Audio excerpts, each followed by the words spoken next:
ഈശ്വമിശിഹായ്ക്ക് സ്തുതിയായിരിക്കട്ടെ. തെനാക് പെസഹകാലത്തിലെ 4ാമത്തെ ഞായറാഴ്ച. നമ്മൾ ഈ ഞായറാഴ്ചയിലെ വചനഭാഗങ്ങളിലൊക്കെ തന്നെ നമുക്ക് ഇടയനെ കുറിച്ചും ആടിനെ കുറിച്ചും നമുക്ക് കാണാൻ സാധിക്കും. സങ്കീർത്തനം, പ്രതിദിന സങ്കീർത്തനമായിട്ട് 21-ാം സങ്കീർത്തനമാണ്. പത്രോസ്ലിഹായുടെ 1-ാം ലേഖനത്തിൽ നിന്നും നമ്മൾ വായിക്കുന്ന ഭാഗത്തും അവിടെ ആ ഇടയന്റെ ഇടപെടലുകളെ കുറിച്ച് നമ്മൾ വായിക്കുന്നുണ്ട്. സുവിശേഷത്തിലേക്ക് എത്തുമ്പോൾ യോഹന്നാൻ 10-ാം അധ്യായം 1 മുതൽ 10 വരെയുള്ള വാക്യങ്ങൾ, ഞാൻ വന്നിരിക്കുന്ന ജീവനുണ്ടാകാനോ സമൃദ്ധമായി ഉണ്ടാകാനുമാണെന്നൊക്കെ പറഞ്ഞ് അവസാനിക്കുന്ന 10 എന്ന് പറയുന്ന വാക്യം ഉൾപ്പെടെ ഇടയന്റെ ഇടപെടലുകളെ കുറിച്ചാണ് നമ്മൾ വായിക്കുന്നത്. അതുകൊണ്ട് തന്നെ ഈ പെസഹകാലത്തിലെ 4ാമത്തെ ഞായറാഴ്ച വിളിക്കുന്നത് ഇടയ ഞായർ എന്നാണ്. ഗുഡ് ഷെപ്പേർഡ് സൺഡേ, നല്ലിടയ ഞായർ. ഈ ഒരു ദിവസത്തെ 1964 മുതലൊക്കെ ഈ ഒരു ദിവസത്തെ 4ാമത്തെ ഞായറാഴ്ചയെ ദൈവവിളിക്ക് വേണ്ടിയുള്ള ഞായറാഴ്ചയായിട്ട് തിരുസഭ കണക്കാക്കുകയും ചെയ്യുന്നുണ്ട്.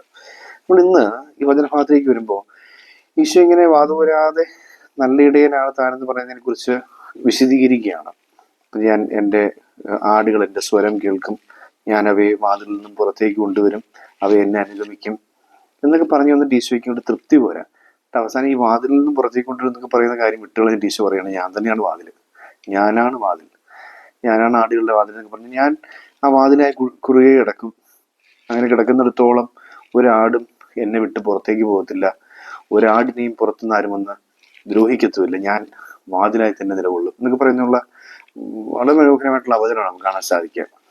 എന്നെ ചിന്തിച്ചത്, നമ്മൾ ഈ 23-ാം സങ്കീർത്തനത്തിലേക്ക് പോകുമ്പോൾ അതിൽ കുറേയധികം വസ്തുക്കൾ കാണാൻ സാധിക്കും. അതിൻ്റെയൊക്കെ അർത്ഥം ഒന്ന് തിരയുകയാണ്. ക്രിസ്തുനാഥൻ നല്ല ഇടയനായി നമുക്ക് വേണ്ടി നൽകുന്ന അനുഗ്രഹങ്ങളെ സൂചിപ്പിക്കാൻ വേണ്ടി 23-ാം സങ്കീർത്തനത്തിൽ സൂചിപ്പിക്കുന്ന അല്ലെങ്കിൽ ഉപയോഗിച്ചിരിക്കുന്ന ചില ഇമേജറീസ് അല്ലെങ്കിൽ ചില വസ്തുക്കൾ, ചില വാക്കുകൾ നമ്മളിന്ന് പരിശോധിക്കുകയാണ്.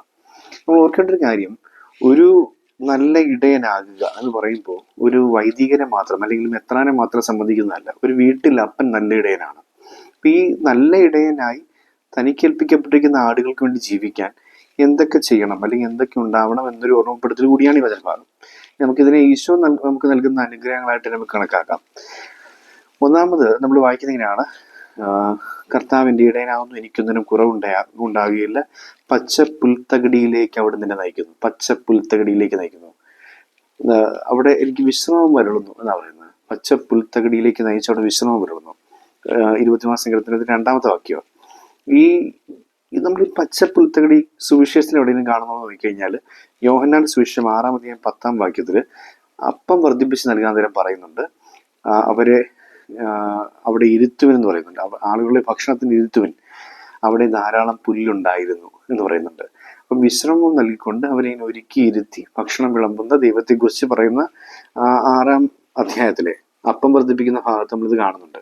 വിശ്രമം നൽകാൻ വേണ്ടി പച്ച പുൽത്തകടിയിലേക്ക് കൊണ്ടുവരുന്നുള്ള സത്യത്തിൽ ഒരു ഇസ്രായേൽ ബാക്ക്ഗ്രൗണ്ടിൽ നമ്മൾ നോക്കുകയാണെങ്കിൽ അവരുടെ ഒരു പ്രകൃതം വെച്ച്, ഭൂമിശാസ്ത്ര പ്രകൃതം വെച്ച് ഈ പച്ച പുൽത്തകടി എന്ന് പറയുന്നത് ഇങ്ങനെ ധാരാളം ഇടത്ത് കാണാൻ പറ്റുന്ന ഒരു കാര്യമായിരുന്നില്ല. വളരെ റെയറായിട്ട് മാത്രം കാണുന്ന ഒരു കാര്യമാണ്. വളരെ കുറച്ച് പ്രദേശങ്ങൾ മാത്രമേ ഇങ്ങനെ ഇത് കാണുകയുള്ളൂ. അവിടേക്ക് തിരഞ്ഞു പിടിച്ച് അവിടെ കൊണ്ടുവന്ന് വിശ്രമം നൽകും എന്ന് പറയുന്ന ദൈവത്തെ നമുക്ക് കാണാൻ സാധിക്കുക. അപ്പം അതൊരു വളരെ റെയറായ ഒരു കാര്യമാണ്, വളരെ മൂല്യമേറിയ ഒരു കാര്യമാണ് ഈ വിശ്രമം കിട്ടുക എന്ന് പറയുന്നത്. നമ്മളിങ്ങനെ ജീവിതത്തിൻ്റെ ഒരുപാട് ഓട്ടപ്പാച്ചിലുകൾക്കിടയിൽ ഇത്തിരി വിശ്രമം കിട്ടുക എന്നൊക്കെ പറയുന്നത് ദൈവത്തിൻ്റെ ഇടയിൽ മാത്രമേ കിട്ടുകയുള്ളൂ എന്ന് ഉറപ്പ് നൽകുന്ന ഒരു വചനഭാഗം. റെസ്റ്റ് എന്ന് പറയുന്ന വാക്ക് ബൈബിളിൽ വളരെ സീരിയസ് ആയിട്ട് കണക്കാക്കുന്ന ഒരു വാക്കായത്. നോഹ എന്ന വാക്കിൻ്റെ അർത്ഥം റെസ്റ്റ് എന്നാണ്. നോഹയുടെ പെട്ടകം ഈ വിശ്രമവുമായിട്ടൊക്കെ ബന്ധപ്പെട്ട് നമുക്ക് കാണാൻ സാധിക്കുന്ന ഒരു കാര്യമാണ്. അതിനൊരു സംരക്ഷണം ഉൾക്കൊള്ളുന്ന വിശ്രമം എന്നാണ് ആ പെട്ടകത്തിൽ നമുക്ക് മനസ്സിലാക്കാൻ സാധിക്കുക. യോഹന്നാന്റെ സുവിശേഷത്തിലെ 10-ാം അധ്യായം 4-ാം വാക്യം എത്തുമ്പോൾ നമ്മൾ വായിക്കുന്ന കാര്യമുണ്ട്, അവൻ അവയ്ക്ക് മുമ്പേ നടന്നു. അങ്ങനെ നടന്ന് പുൽത്തകടിയിലേക്ക് കൊണ്ടുപോകുന്നതിനെ കുറിച്ചാണ് നമ്മൾ സുവിശേഷ ഭാഗത്ത് വായിക്കുന്നത്. മത്തായിയുടെ സുവിശേഷം 15-ാം അധ്യായം 28-ാം വാക്യത്തിൽ ഈ റെസ്റ്റിനെ കുറിച്ച് പറയുന്നുണ്ട്. അധ്വാനിക്കുന്നവരും ഭാരം വഹിക്കുന്നവരായ നിങ്ങൾ എല്ലാവരും എൻ്റെ അടുക്കൽ വരുവിൻ, ഞാൻ നിങ്ങൾക്ക് വിശ്രമം വരളാം. ആശ്വസിപ്പിക്കാവുന്ന ഒരു ട്രാൻസ്ലേഷൻ. മറ്റൊരു പറയുന്നത് ഞാൻ നിങ്ങൾക്ക് വിശ്രമം വരളാം എന്നാണ് പറയുന്നത്. I will give you rest എന്നാണ് വായിക്കാൻ സാധിക്കുക. അപ്പം കർത്താവ് നമുക്കൊരു സ്വസ്ഥമായി ഇരിക്കാനൊരു ഒരു വിശ്രമം നൽകുന്നു. നമ്മളിങ്ങനെ ഈശോ ക്ഷണിക്കുകയാണ്, എൻ്റെ അരിയിലേക്ക് വരിക, നീ വിശ്രമിക്കുക. അപ്പോൾ ഒരു ഇടയൻ തന്നോടൊപ്പമുള്ള ആടുകൾക്ക് അസ്വസ്ഥത നൽകാനുള്ളതല്ല, വിശ്രമം നൽകാനുള്ള ആളാണ് എന്ന് ഓർപ്പിക്കുക. ഒരു അപ്പൻ മക്കൾക്ക് വിശ്രമം നൽകാനുള്ള ആളാണ്.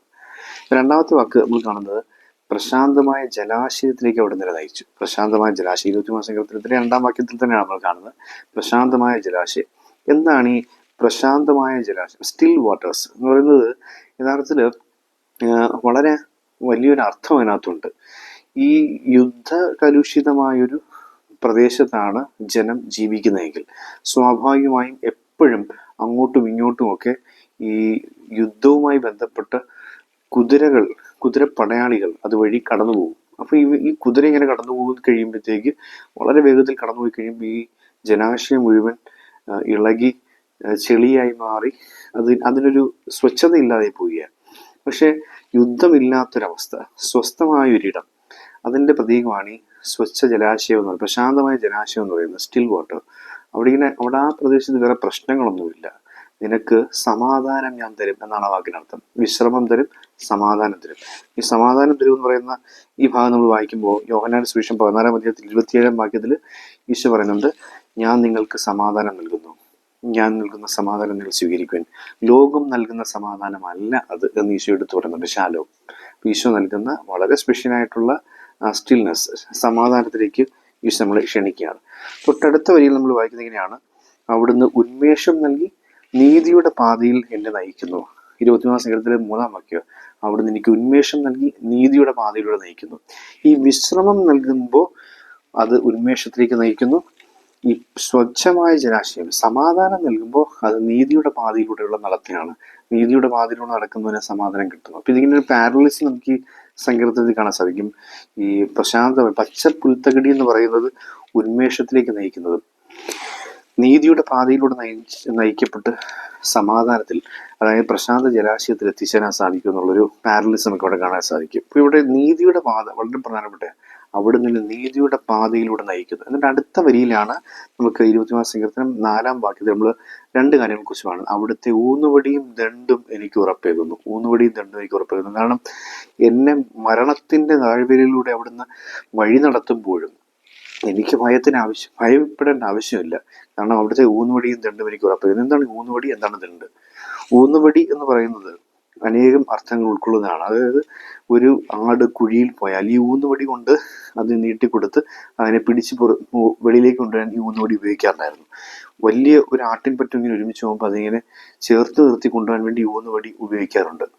പിന്നെ ഈ ആടുകൾക്ക് ഭക്ഷണം, ഇങ്ങനെ നിലത്തുള്ള ഭക്ഷണം മാത്രം ഭക്ഷിച്ചു പോകുന്ന ആടുകൾക്ക് ചാഞ്ഞു നിൽക്കുന്ന ചില്ലകളിലെ ഇലകൾ അവർക്ക് കൊടുക്കാൻ വേണ്ടി വളഞ്ഞ വടി കൊണ്ട് ആ ചില്ലകൾ താത്തി കൊടുക്കാറുണ്ട്. അങ്ങനെ ഇതിന് ഭക്ഷണം, ആകാശത്തു നിന്ന് ഭക്ഷണം ഇറക്കി കൊടുക്കുന്നു, അതിനെ കുഴിയിൽ നിന്നും തിരിച്ചു കയറ്റുന്നു, അതിനെ വഴി നടത്തുന്നു, അതിന് ആകാശത്തു നിന്ന് ഭക്ഷണം നൽകുന്നു. കർത്താവിൻ്റെ ഇടപെടലായി കാണുന്നത്.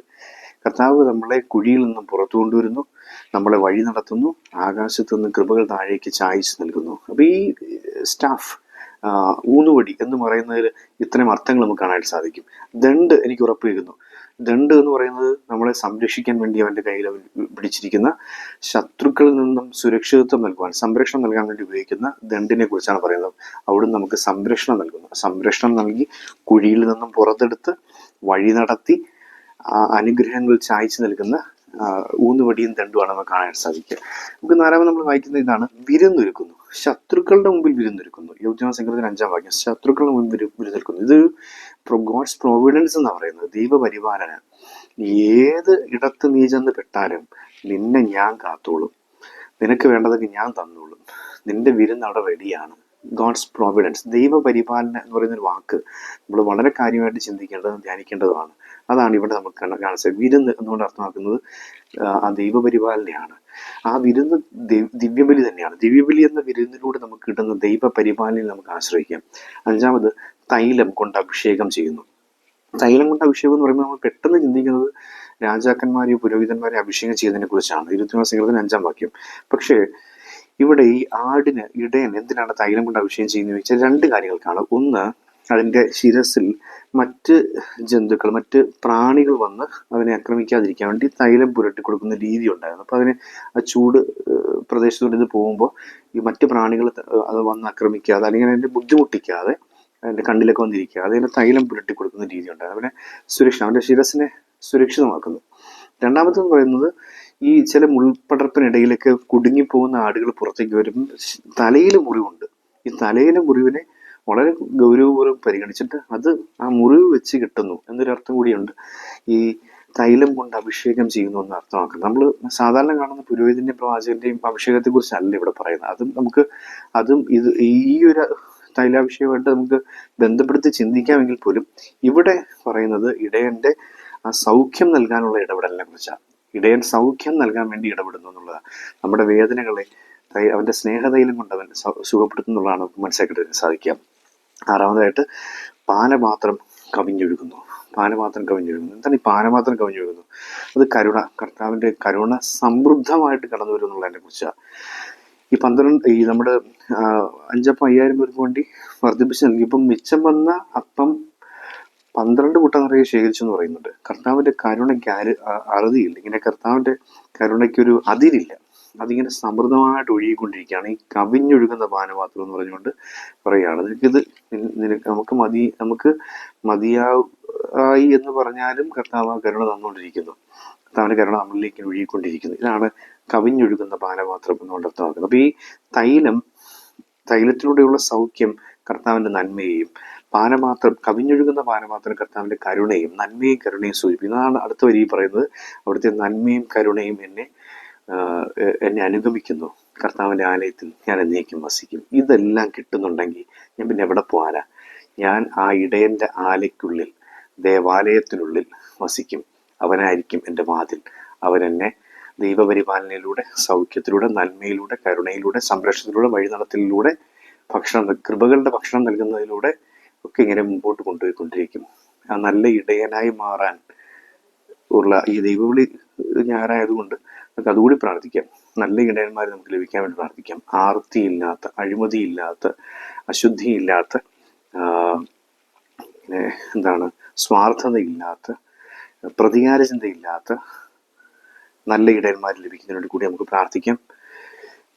അത്തരത്തിലുള്ള ഈ പറഞ്ഞ തരത്തിലുള്ള തിന്മകളൊക്കെ നമ്മുടെ ഇടയന്മാർ, ഞാൻ ഉൾപ്പെടെയുള്ള ഇടയധർമ്മം ഏറ്റെടുത്തിരിക്കുന്നവരിലുണ്ടെങ്കിൽ അതെല്ലാം ശുദ്ധീകരിക്കപ്പെട്ട് ലഭിക്കുന്നതിന് വേണ്ടി നമുക്ക് പ്രാർത്ഥിക്കാം.